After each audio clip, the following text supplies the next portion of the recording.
Os ácidos, eles podem ser classificados de diversas formas. Uma delas é quanto ao número de hidrogênios ionizáveis, ou seja, quanto à quantidade de hidrogênios que uma certa molécula pode liberar na forma de íons H+. Então, a gente tem aqui monoácidos, diácidos e triácidos. Monoácidos possuem um hidrogênio ionizável, como o HCl, HBr, HNO3. Os diácidos possuem dois hidrogênios ionizáveis, como H2S, H2SO4. E os triácidos possuem 3 hidrogênios ionizáveis, como o H3PO4. E é muito importante se lembrar de que a força de um ácido não está relacionada com a quantidade de hidrogênios ionizáveis que ele possui. Então, só porque o ácido fosfórico é um triácido, não significa que ele é mais forte do que o ácido sulfúrico, que é um diácido. Nós veremos logo a seguir o que vai determinar a força de um ácido. E os ácidos também podem ser classificados quanto à presença de oxigênio. Os hidrácidos não possuem oxigênio, então, como exemplo, a gente tem o HF, HCl, HBr, HI, enquanto os oxiácidos possuem oxigênio na sua composição, como HNO3, H2SO4, HClO4. Bom, a força dos ácidos está relacionada ao seu grau de ionização. Quanto maior for o grau de ionização, mais forte será um determinado ácido. E o que é esse grau de ionização?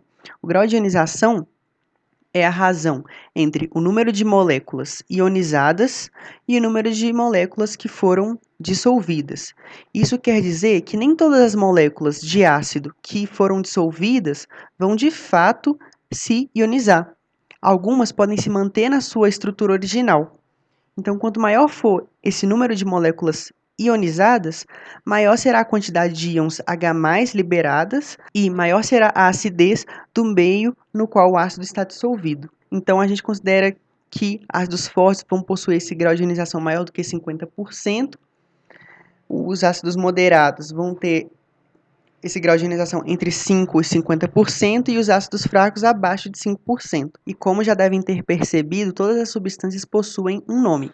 Para nomearmos um ácido, basta que nós escrevamos a palavra ácido seguida de uma outra palavra. Essa outra palavra depende da classificação dos ácidos quanto à presença de oxigênio. Para os hidrácidos, que não possuem oxigênio, o nome vai ser determinado pela palavra ácido, seguida do prefixo do ametal que constitui esse ácido, mais o sufixo hídrico.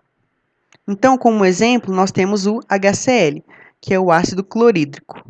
A gente também tem o HBr, que é o ácido bromídrico, e o H2S, que é o ácido sulfídrico. Para oxiácidos, que são ácidos que possuem oxigênio, o nome vai ser determinado pela palavra ácido também, seguida do prefixo do elemento central que constitui o ácido, mais o sufixo oso ou o sufixo ico. Mas, como que a gente vai saber quando utilizar cada um desses dois sufixos?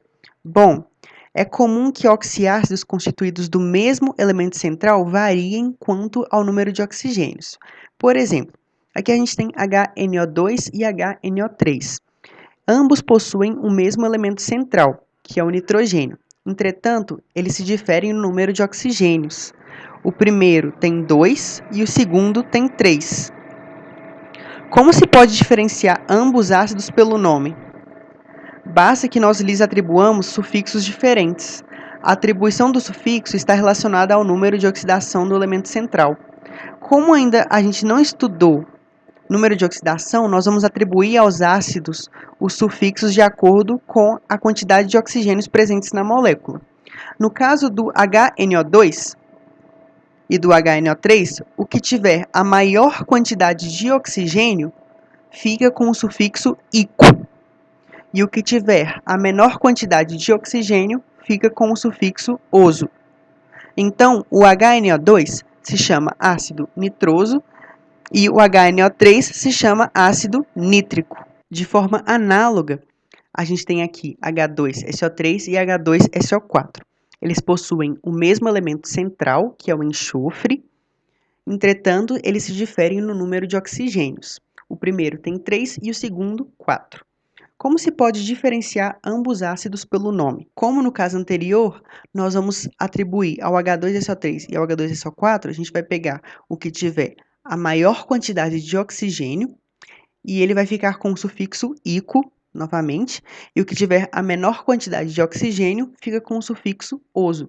Então, o H2SO3 se chama ácido sulfuroso e o H2SO4 se chama ácido sulfúrico. E se nós tivermos casos em que se tem 4 ácidos diferentes, como HClO, HClO2, HClO3 e HClO4.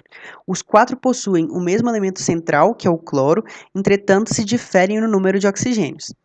Primeiramente, a gente vai atribuir aos ácidos os sufixos de acordo com a quantidade de oxigênios presentes na molécula. Os que tiverem a maior quantidade de oxigênio ficam com o sufixo ico, e os que tiverem a menor quantidade de oxigênio ficam com o sufixo oso. Tanto o HClO quanto o HClO2 estarão com o nome ácido cloroso e tanto o HClO3 quanto o HClO4 estarão com o nome ácido clórico. Então, entre HClO e HClO2, nós temos duas substâncias diferentes com o mesmo nome, o que é um problema. Como nós vamos diferenciar essas duas substâncias pela nomenclatura? Bom, para resolver esse problema, basta que nós adicionemos um outro prefixo ao prefixo do átomo central. Então, aquele que tiver a menor quantidade de oxigênio vai carregar consigo o prefixo hipo. Assim, o HClO se chamará ácido hipocloroso e o HClO2 se chamará ácido cloroso. Então, aqui a gente já resolveu aquele problema do mesmo nome para duas substâncias diferentes. Agora, vamos resolver esse outro problema aqui embaixo, HClO3 e HClO4, que carregam o mesmo nome também. Então, a gente tem esses outros duas substâncias diferentes com o mesmo nome. Como a gente vai diferenciar elas pela nomenclatura? Então, para que a gente resolva esse problema, basta que nós adicionemos um novo prefixo ao prefixo do elemento central. Aquele que tiver a maior quantidade de oxigênio carregará consigo o prefixo per. Assim, o HClO3 vai se chamar ácido clórico e o HClO4 vai se chamar ácido perclórico. A segunda função que nós vamos estudar são as bases. De acordo com a teoria de Arrhenius, a base é um composto que produz íons hidróxido, que é OH-, em água. Geralmente, essas bases serão compostos iônicos constituídos pelo ânion hidróxido e por um cátion metálico. A liberação desses íons hidróxido ocorre pelo processo de dissociação que nós vimos anteriormente. Então, aqui a gente tem o hidróxido de sódio no estado sólido, ele é um composto iônico, e ele se dissocia em Na+ e OH-. Esse íon OH- é o responsável por conferir a basicidade do meio. Então, aqui a gente tem outros exemplos. A dissociação do hidróxido de cálcio em Ca2+, e 2OH-. Lembrando que aqui a gente tem esse coeficiente estequiométrico 2 por causa do índice aqui do hidróxido. Dissociação do hidróxido de alumínio, Al3+, mais 3OH-.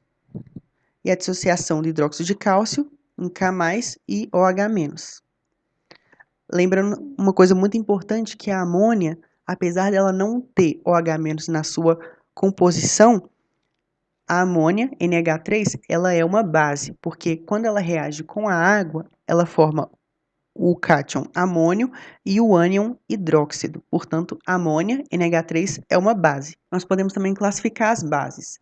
A gente vai classificá-las quanto ao número de hidróxidos dissociáveis. Então, as bases que têm um hidróxido são monobases, tipo o NaOH, o KOH.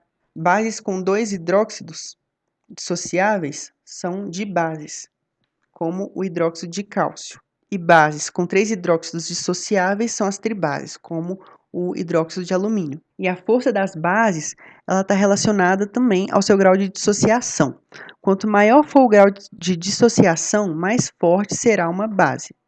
O grau de dissociação é a razão entre o número de íons dissolvidos e o número de íons total no sólido iônico. Então, quanto maior for a solubilidade da base em água, maior vai ser o número de íons dissolvidos, então maior vai ser a quantidade de íons OH- liberada no meio, e maior será a basicidade do meio na qual a base está dissolvida. Nós também temos uma nomenclatura para as bases, né? O nome de uma base é sempre constituído por hidróxido de e mais uma outra palavra, que vai ser o nome do cátion que está ligado ao hidróxido. O NOH é o hidróxido de sódio, o MgOH2 é o hidróxido de magnésio, o FeOH3 é o hidróxido de ferro. Mas por que tem esse 3 aqui? Alguns metais de transição, que estão lá no meio da tabela periódica, podem, na natureza, ocorrer sob a forma de cátions de cargas variáveis. Então, o ferro, por exemplo, ele pode existir na carga com carga 2+, ou com carga 3+. Para que não haja ambiguidade no nome dos compostos de ferro, nós inserimos a carga que o ferro possui, escrita em algarismos romanos. Então, por exemplo, se a carga do ferro fosse 2+, ele formaria uma base, FeOH2, e o seu nome seria escrito como hidróxido de ferro 2. Então, esse algarismo a gente insere simplesmente para especificar qual é a carga do elemento metálico que forma a base.